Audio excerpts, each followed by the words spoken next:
and yellow machine. So 4 minutes to go. That's this lap, and I think one more as they come through the green flag waves. We'll see the white flag. Oh no, we've been told that. Oh, and behind, off on the infield, the red and white. Oh my goodness, that was a huge save. Was that Wagner in the Spark Performance car? No, that was Michael Carter. It was Michael Carter. Yes, you're right.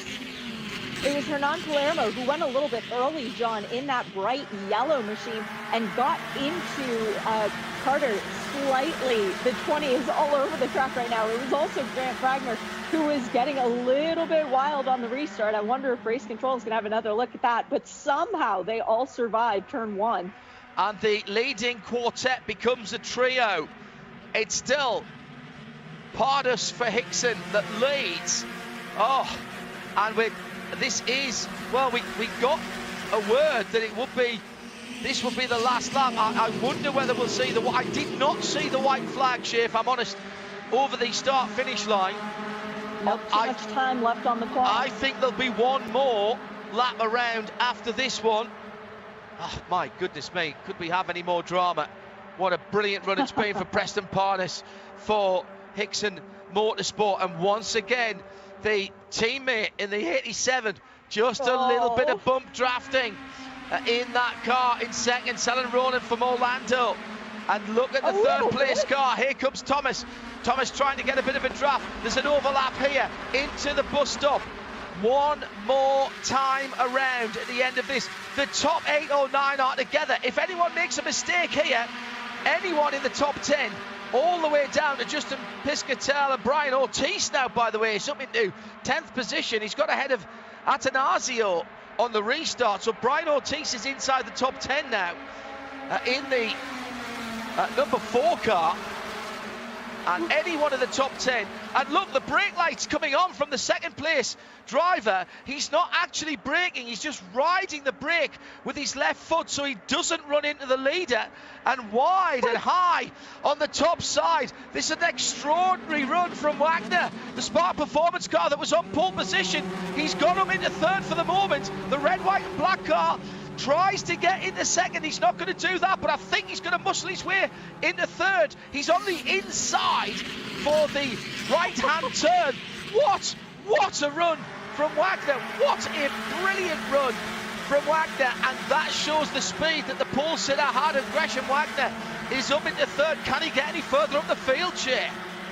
Yes, he can. With that sort of determination, Gresham Wagner started that rerun a long way back. The top 3 were starting to check out. We saw them bump drafting each other with the sustained contact, once again from Selen Roland on Preston Pardus, but it didn't matter. Gresham Wagner had the hole in the air. He had the draft, and he was making his way up to the top 3, nearly getting around all of them going into turn 1. Very aggressive move, but it worked. And now the car that started on pole, looking to try and get the most points from the day by winning the race.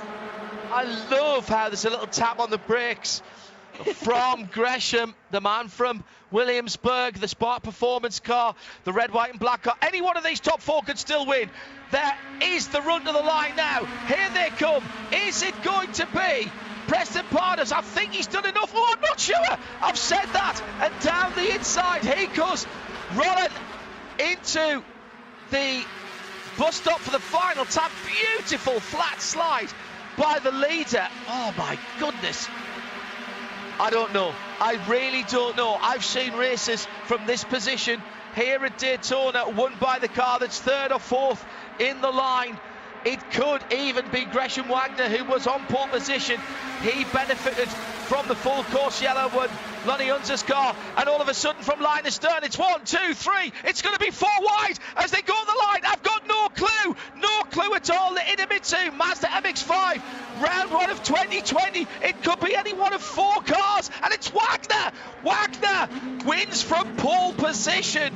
Extraordinary. You look at this, you look at the grid, you see the 5 car started on pole, you see the 5 car wins at the end, you think there's nothing to talk about, and yet,